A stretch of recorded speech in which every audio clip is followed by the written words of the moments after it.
Welcome back to Emily Reads. All right, so today I'm reading a book called Stone Soup. I had never heard about this book. Nona, my kid's grandmother, she actually gifted us this book, and it's really great. I'm glad she gave it to us. I'm sure a lot of the other cousins have heard this book before, but here we go in case you have never heard it. Stone Soup. All right. Stone Soup by Marcia Brown.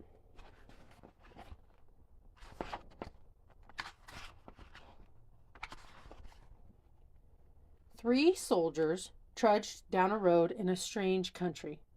They were on their way home from the wars. Besides being tired, they were hungry.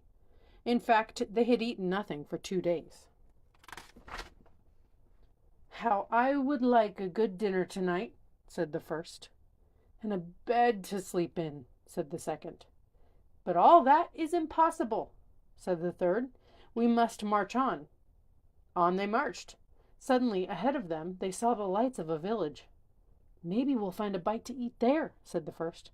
"And a loft to sleep in," said the second. "No harm in asking," said the third.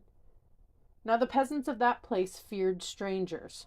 When they heard that three soldiers were coming down the road, they talked among themselves. "Here come three soldiers. Soldiers are always hungry, but we have little enough for ourselves." And they hurried to hide their food. They pushed sacks of barley under the hay in the lofts. They lowered buckets of milk down the wells. They spread old quilts over the carrot bins. They hid their cabbages and potatoes under the beds. They hung their meat in the cellars. They hid all they had to eat. Then they waited. The soldiers stopped first at the house of Paul and Francois. "Good evening to you," they said. "Could you spare a bit of food for three hungry soldiers?" "We have no food for ourselves for 3 days," said Paul. Francois made a sad face. "It has been a poor harvest." The three soldiers went on to the house of Albert and Louise.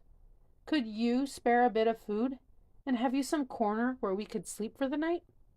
"Oh, no," said Albert. "We gave all we could spare to soldiers who came before you." "Our beds are full," said Louise. At Vincent and Marie's, the answer was the same. It had been a poor harvest, and all the grain must be kept for seed. So it went all through the village. Not a peasant had any food to give away. They all had good reasons. One family had used the grain for feed. Another had an old sick father to care for. All had too many mouths to fill. The villagers stood in the street and sighed. They looked as hungry as they could. The three soldiers talked together. Then the first soldier called out, "Good people!" The peasants drew near. "We are three hungry soldiers in a strange land. We have asked you for food and you have no food. Well then, we'll have to make stone soup." The peasants stared. Stone soup? That would be something to know about. "First, we'll need a large iron pot," the soldiers said. The peasants brought the largest pot they could find. How else to cook enough? "That's none too large," said the soldiers, "but it will do.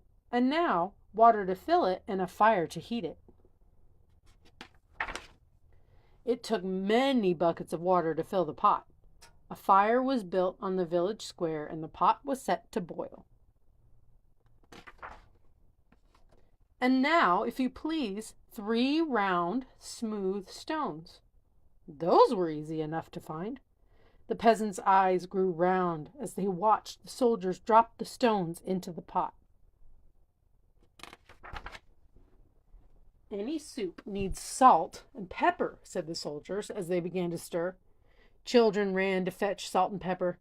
Stones like these generally make good soup, but oh, if there were carrots, it would be much better. "Why, I think I have a carrot or two," said Francois, and off she ran. She came back with her apron full of carrots from the bin beneath the red quilt.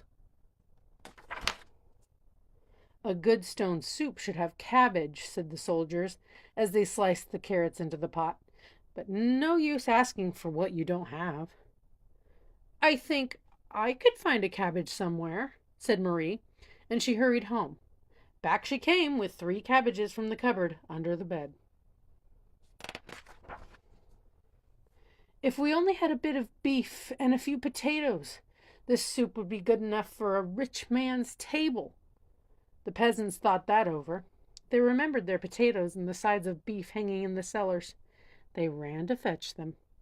A rich man's soup, and all from a few stones? It seemed like magic. Ah, sighed the soldiers as they stirred in the beef and potatoes. If we only had a little barley and a cup of milk, this soup would be fit for the king himself. Indeed, he asked for just such a soup when last he dined with us. The peasants looked at each other. The soldiers had entertained the king well. But no use asking for what you don't have, the soldiers sighed. The peasants brought their barley from the lofts. They brought their milk from the wells. The soldiers stirred the barley and milk into the steaming broth while the peasants stared. At last the soup was ready. All of you shall taste, the soldiers said, but first a table must be set. Great tables were placed in the square, and all around were lighted torches. Such a soup! How good it smelled! Truly fit for a king. But then the peasants asked themselves, would not such a soup require bread and a roast and cider? Soon a banquet was spread, and everyone sat down to eat. Never had there been such a feast. Never had the peasants tasted such soup. And fancy, made from stones. They ate and drank and ate and drank, and after that they danced. They danced and sang far into the night.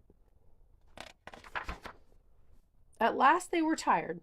Then the 3 soldiers asked, is there not a loft where we could sleep? Let 3 such wise and splendid gentlemen sleep in a loft, indeed! They must have the best beds in the village. So the first soldier slept in the priest's house. The second soldier slept in the baker's house, and the third soldier slept in the mayor's house. In the morning, the whole village gathered in the square to give them a send-off. Many thanks for what you have taught us, the peasant said to the soldiers. We shall never go hungry now that we know how to make soup from stones. Oh, it's all in knowing how, said the soldiers, and off they went down the road. And right over here it says, such men don't grow on every bush. The end.